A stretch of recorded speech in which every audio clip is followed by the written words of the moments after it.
what could be cooler than to take the idea that man has adopted the Martian technology, they've retrofitted it, they've rebuilt their cities, they've rebuilt their civilizations.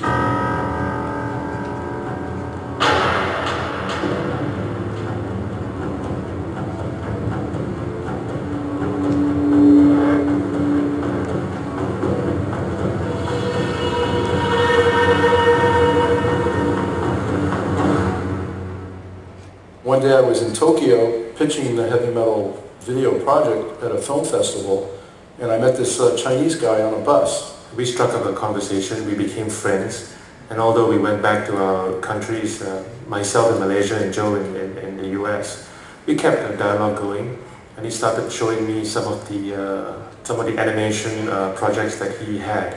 And one of them that really came out was War of the Worlds Goliath.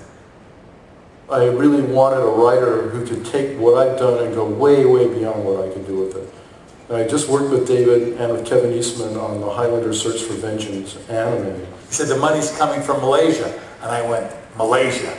Right. That's like the money's coming from Germany. The money's coming from Lithuania. Or we got some mob money from Moscow. People who do projects, the money comes from everywhere in the world, but it very rarely happens.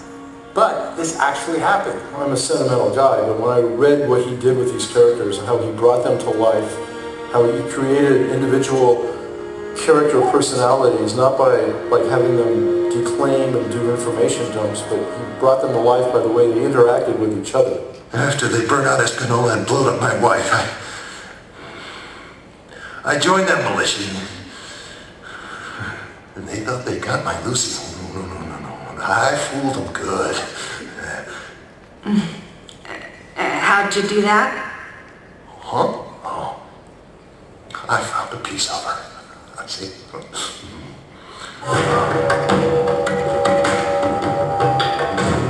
We went back to H.G. Wells and Jules Verne and everything else and trying to imagine if we were in 1914 now, what kind of fanciful world would we create?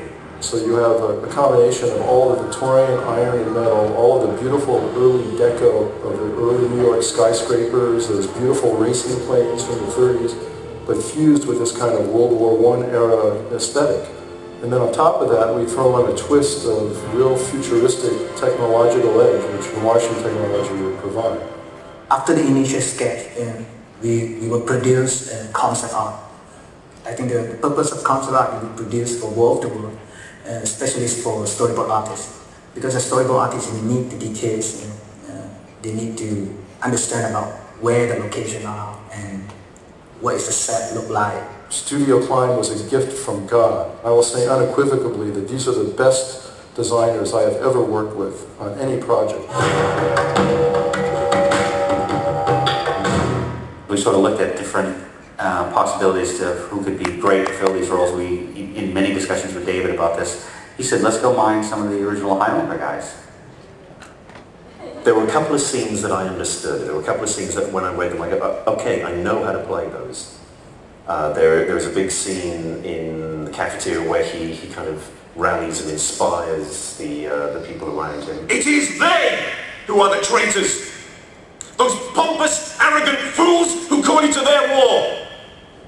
They say they fight for their honor when it is only for their greed and their vanity! It's a different style that you have to get a feel for. But I love doing it. Love doing radio drama. Love doing animations.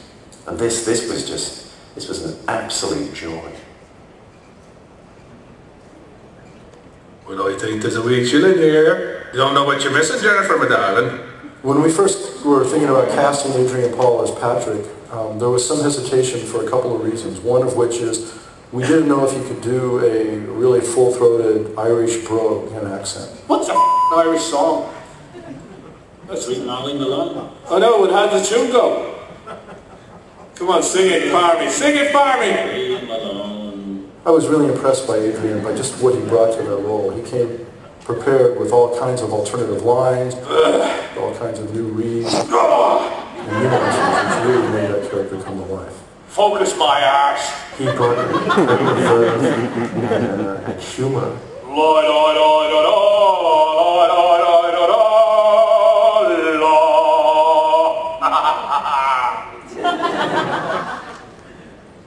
Good morning, Captain. Elizabeth Grayson's a wonderful actress, great comic timing. She could play about anything, but to play a woman with spunk and with attitude, it was just perfect for her. That's Lieutenant Carter, Corporal. Jennifer comes from an upper class background. I always saw her as kind of a Rockefeller heiress who literally walks out on the altar from her husband. So, is it true your father owns a railroad? No. He owns two. She doesn't want to be a society bride, and she walks out and enlists in this international army. Come on!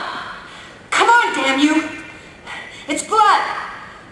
Let's go! Hurry! On your right! There's another one! To your left! You got him! O'Brien, I need power!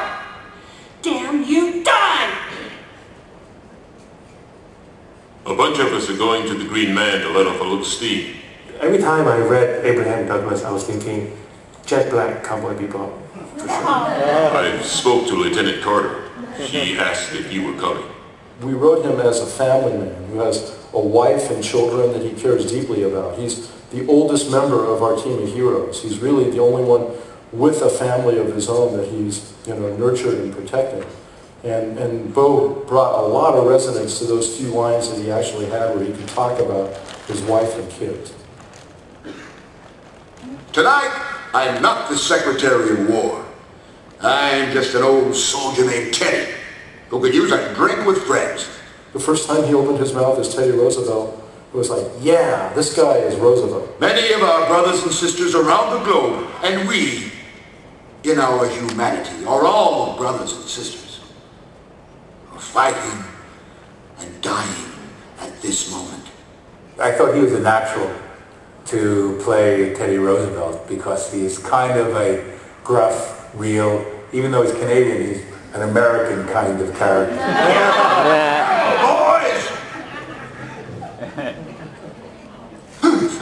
Yeah, I just like to see him bleed.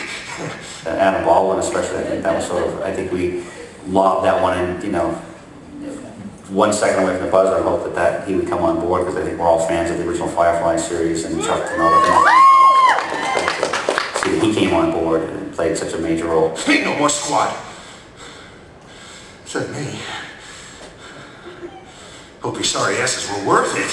It was an amazing and somewhat slightly intimidating moment to have him in the recording session. To kill me some more tripods. Hell, I know where the bastards live. He was just the biggest sweetheart, man. He went all completely Jack Nicholson on that role. Oh, shit!